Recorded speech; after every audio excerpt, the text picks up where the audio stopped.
Hey there, so today I'm going to show you my technique for making a split lip injury. This is using 2-part skin safe silicone. I've had a couple of people request this from me online to make a tutorial for it, so I'm going to share that with you today. If you don't have 2-part silicone at home, you could probably use Scar Wax. The one or several things I'd say about this makeup are it doesn't last very long, unfortunately. There's a lot of moisture around the mouth, so that tends to seep out and dislodge the makeup. So it's absolutely fine for scaring the crap out of people, but it doesn't go beyond that, unfortunately. You could try gluing it down. I wouldn't recommend that either. I wouldn't recommend putting glue around the mouth or the eyes anyway.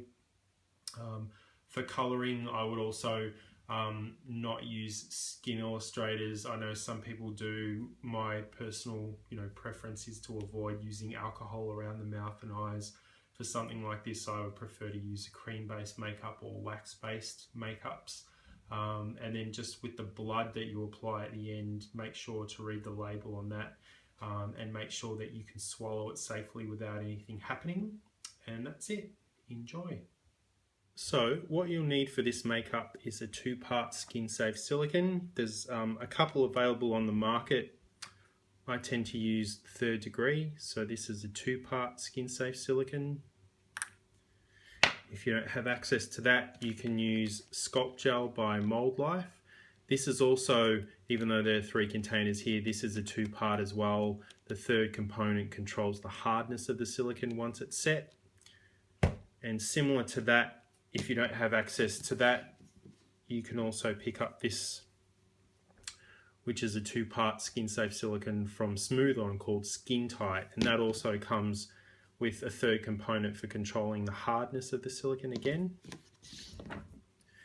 You'll need some tongue depressors just for mixing the silicone. Make sure it's something that you can throw away, and have a couple on hand too, because you don't want to cross-contaminate the silicones when you're mixing them, or you might end up losing a whole jar. You need something sort of flat to work on top of, either a palette or a disposable plate. I just have a tile that I keep beside me generally. It's easy to clean up, but something to mix the silicone on top of. You'll need some cream-based makeups. This is the Cream Contour Palette by Ben Nye, but what you're looking for specifically is some colors in that palette that will help mimic the color of your actual lips, as well as give you a couple of blood tones, and then preferably something kind of a bit darker to add a bit of depth to the wound. If you don't have something like this, you could probably just get away with using lipstick, but something that's safe around the mouth. You'll need some sculpting tools. These are generally my 2 that I use. Flat spatula, I tend to use the side of this to create the kind of rich texture that you see in lips, as well as this pointed one here. And this, I tend to use the pointed end to kind of create the laceration or the cut in the lip. So what you'll also need is food grade petroleum jelly. You could also use Vaseline for this. What I tend to do is just have this on the side as I'm working, similarly to when you're using Scar Wax. You want something to be able to sort of dip your tools into to make sure that the silicone doesn't stick to the surface of this as you're sort of molding it on your lips.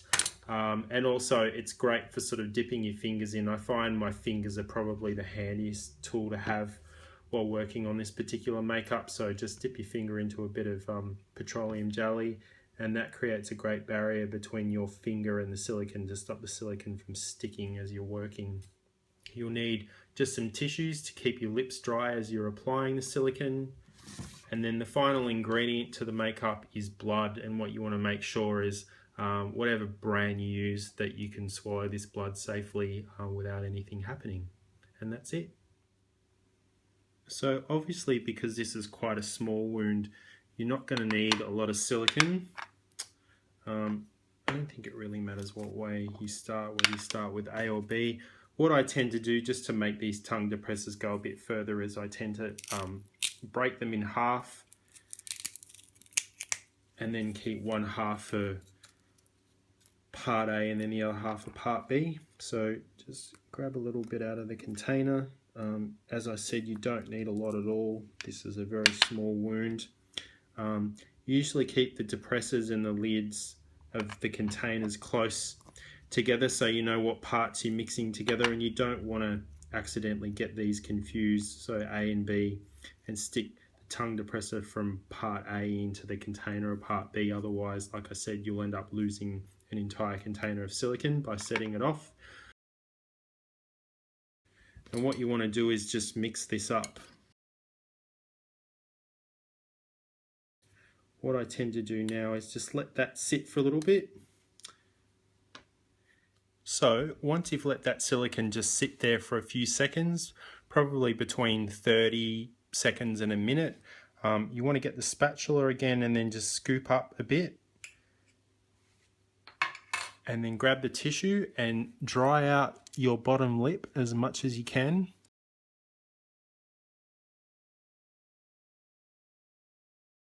But you want to apply the silicone to a dry lip.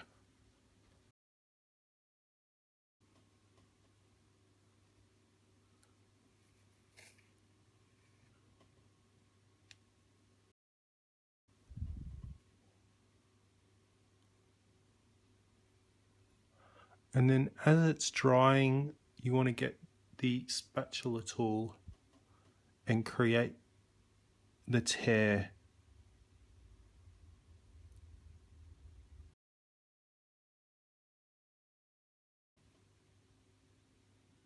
And now we just want to let this dry.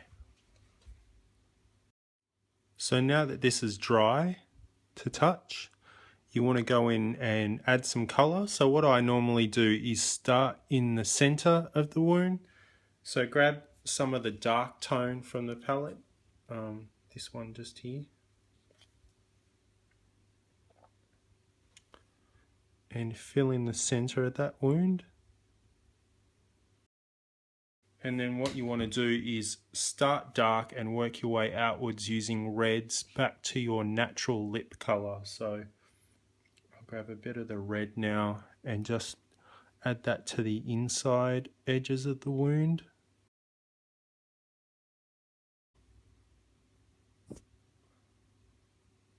And then the final step now is just to go back in with a cream color that's similar to your actual lip color.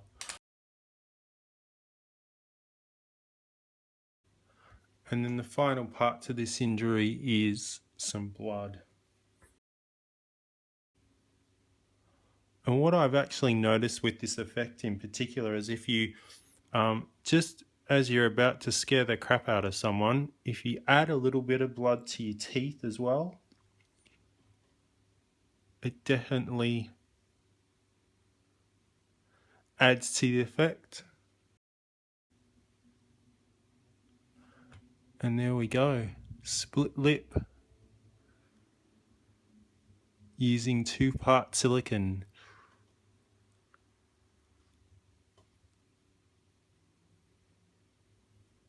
Thanks for watching.